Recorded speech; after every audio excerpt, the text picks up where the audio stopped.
Hello అందరూ, ఎలా ఉన్నారు? మేము భీమవరం వెళ్ళాము మా ఊళ్ళమ్మ తల్లి జాతరకు అనమాట. చాలా సంవత్సరాల తర్వాతనే నేను వెళ్ళానండి. నేను అనుకోకుండా ఊరు వెళ్ళటం, ఈ భీమవరం మా ఊళ్ళమ్మ తల్లి జాతరని చూడటం అనేది నాకు చాలా అదృష్టంగా అనుకుంటున్నాను.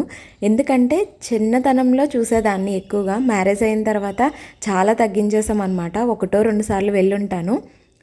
పసిటి వెన్నెల్లో అమ్మవారు బంగారు రంగులో మెరిసిపోతూ ఎంత ముద్దుగా కనిపించారంటే, దర్శనం చేసుకున్న తర్వాత మనసులో ఉన్న భారమంతా దిగిపోయి మనశ్శాంతిగా అయితే నేను గుళ్ళోపల నుంచి బయటకు వచ్చానండి. చాలా అంటే చాలా బాగుంది. దగ్గరలో ఎవరన్నా ఉన్నవాళ్ళు దర్శించుకోవాలనుకుంటే తప్పకుండా వెళ్ళండి. ఇది 61వ వార్షికోత్సవం సందర్భంగా చేస్తున్నారనమాట. ప్రతి సంవత్సరం చేస్తారండి. నెల రోజుల పాటు జరుగుతూ ఉంటుంది. మేము దర్శించుకొని బయటకు వచ్చిన తర్వాత ఇక్కడైతే ఎక్కువ షాపింగ్ అయితే చేయదలుచుకోలేదు.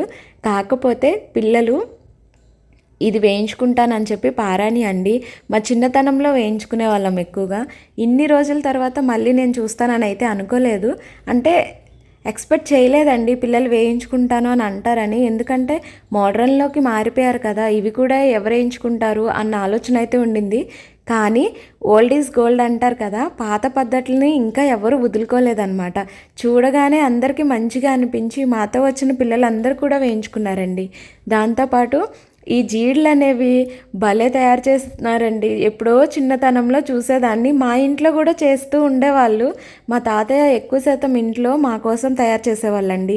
కానీ ఇన్ని సంవత్సరాల తర్వాత ఇలా లైవ్లో చూస్తానని అయితే అనుకోలేదు. ఈ గుడికి రావటం అనేది నా అదృష్టంగా భావిస్తున్నాను. మీలో ఎవరైనా సరే ఈ టైంలో ఊర్లో ఉండుంటే కనుక భీమవరం వెళ్ళి మా ఊళ్ళమ్మ తల్లిని దర్శించుకోవాలని మనస్ఫూర్తిగా అయితే కోరుకుంటున్నానండి. ఒక్కసారి మనస్ఫూర్తిగా అమ్మవారిని చూసారంటే మనసులో ఉన్న భారం మొత్తం దిగిపోతుంది.